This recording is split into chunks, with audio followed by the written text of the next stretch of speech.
I saw a fantastic chart from, I believe, the Dallas Fed, which I recommend everyone to Google, where they were asked to project the implications of AI on the U.S. economy, and the chart gave basically three options: either AI utopia, it's a hockey stick to infinity, bread and circuses for everybody; AI apocalypse, Terminator, we're doomed here, it's a nosedive, or 3 to 5% GDP growth over the foreseeable future. To which I look at this chart and I'm like, I mean, this chart's right. I don't know what line we're on, but I think something's going to happen on this chart, and so I think I refer to that chart in sort of a moment of jest, but also it is very hard to tell. I think that you're going to see that, going back to the idea of velocity acceleration and jolt. We are finally hitting a pace with AI and sort of high performance computing technology where jolt, that third level, is now perceptible. People always notice velocity. It's like, hey, man, my iPhone's a little faster. Okay, that's kind of cool. It's kind of linear. Mm-hmm. And people started to notice, hey, like the pace of change is picking up. Like my iPhone's getting fat. Like if you I don't know if you ever played Nintendo 64, but we went from that to virtual reality pretty fast. Yeah. And so that seemed to really accelerate that speed of advancements. I think the thing with AI is it is actually advancing so quickly now that humans, which we're running some old school programming here, we're finally able to perceive that third layer, and we're like, wow, the acceleration is accelerating. What does that mean? I wish I had the answer, but you see it. So the idea that it's not that the image models are going to be twice as good next year, or they're going to be 4 times as good next year. They could be 16 times as good because the acceleration is going faster. And so I think there are a lot of unforeseen consequences. Not exactly a hot take, but I do think that diffusion, to tie it all together, is going to be a bit lumpy. I think it's going to be a bit lumpy. I think that if you are a user of X, if you're a Bitcoin person, if you're plugged into the hive mind, hell, even if you're a Redditor or whatever, you're probably you're aware that ChatGPT has siblings called Grok and Claude and things like that, and maybe you use one or the other. The average American is not even paying their $20 a month. Like they're using the freebie one, and it's fine, and it's basically a really good recipe generator combined with Wikipedia, and it does their math homework, and that's incredible. But at the same time, last weekend I coded a very elaborate ERCOT, it's the power grid in Texas, an ERCOT transmission queue software suite, which is online. It's ERCOT Q like a line, ERCOTQ.com, where I took the state's data, the state of Texas's data. They've got a bunch of these spreadsheets. They've got a bunch of PDFs. It's a real bear to read.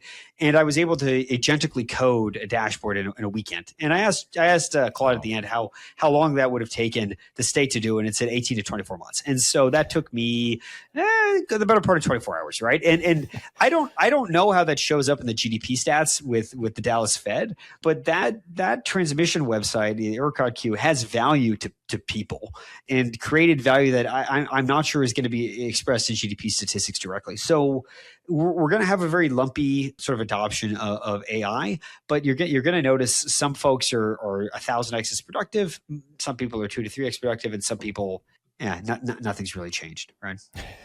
What is real world, Bitcoin or hyperbitcoinization or whatever someone wants to call it? What does that look like to you? And I'll just caveat and say, going back to the real estate example, doing that, to me, hyperbitcoinization looks like if you can own a 200 unit apartment complex or whatever, and your tenants are paying you in Bitcoin. To me, that's when I'll kind of feel like, hey, society's healed. It's okay to step outside and do some other things. What does it look like for you?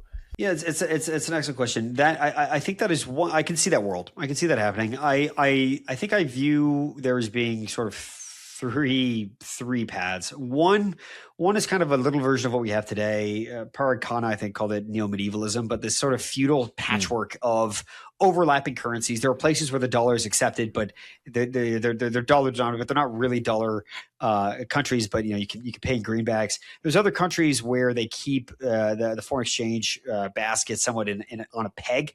Riyadh, the petrodollar is a famous example. So obviously in Saudi Arabia, you're not using dollars per se, but you're using something that rhymes with dollars when you do the exchange rate. That's kind of the status quo world. There's a world in which, due to increased adoption of stable coins, you get hyper dollarization of economies that are less, or not the economies, but of middle classes and small businesses that are less believing in their own currency than the U.S. dollar. So you're in Nigeria, and you may get paid in naira, but as fast as possible you're flipping it for dollars on USDT or C or whatever your flavor of stablecoin is. I think that's a possibility. The third is you've lost faith in the U.S. dollar as a store of value, and you don't want euros and you don't want RMB, and you're looking at gold and silver and Bitcoin, and that's the head-to-head match, and Bitcoin wins. I think that's also a possibility. So there are a lot of permutations here. I think the answer is probably as chaotic as it sounds, is somewhere in the middle. I think there are places that stubbornly hold on to the right currency until it's a piece of paper, toilet paper that is useless. There's other places that go very hard into U.S. dollars or stable euros or whatnot, and then there are places that go full Bitcoin standard. It will take time, and I think to your early comments, there are incumbents that don't like this, right? I think the IMF, as an example, the IMF really has put some pressure on El Salvador. Been a bit of a bully about them. Central bankers don't like this, and historically Bitcoiners don't always like central bankers, so let's say it's mutual. But it's going to be a weird forced coexistence, because when the Bitcoin market cap was 2 billion, or let's say 200 billion, it was ignored as a pet rock side project. At 2 billion, suddenly Morgan Stanley and BlackRock and everyone wants to do an ETF or get a piece of the pie. At 20 billion, your standard IRA advisor is slipping it in there in the portfolio for the retirees, along with gold and things like that. At 50 billion, now to your point, I think that's where with real estate, people are starting to realize that they prefer the credit risk of Bitcoin or Bitcoin-backed instruments than they do to the dollar or things like that. So circuitous path, I will reinforce what I said earlier, which is I am not a catalytic thinker. Or if there's a catalyst, it's not the one people think. This is people look back at 1929. There was a horrendous stock market crash, but they don't say that this is because RCA, which was the top one of the top radio stocks, this was all the fault of the radio tech people. And if we just were less excited about radio, we wouldn't have had the Great Depression. It doesn't work like that. It was multivariate. Auto loans are through the roof right now. Student loan delinquencies. There's a list of about 10 or 20 things that everyone's expecting to pop, and arbitrarily it could be any one of them, and it could co-tangle into everything else. But where Bitcoiners, I think, stand apart or stand distinct is that we are, to tie it all at the beginning, we are equipped for a volatile world. Bitcoiners are okay with that chop, because to us, confusingly, the distress is a sign that Bitcoin's working. It's like seen as a validation of our belief system. And that to me, much like many religions tied together, many religions view that kind of that suffering or that dealing with the non-believers, that martyrdom, that is taken as validation in the belief set. And so I think as Bitcoiners have been pilloried, it has forced us to actually treat each other as friends and as peers as opposed to competitors.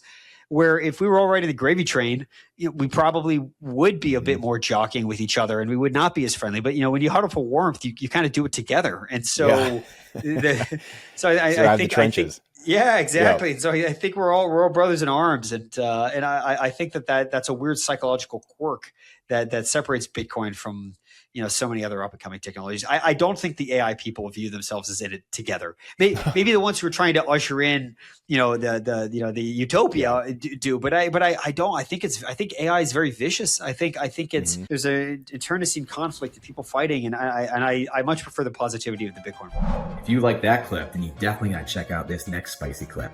I think you're really gonna like it. Come on, check it out.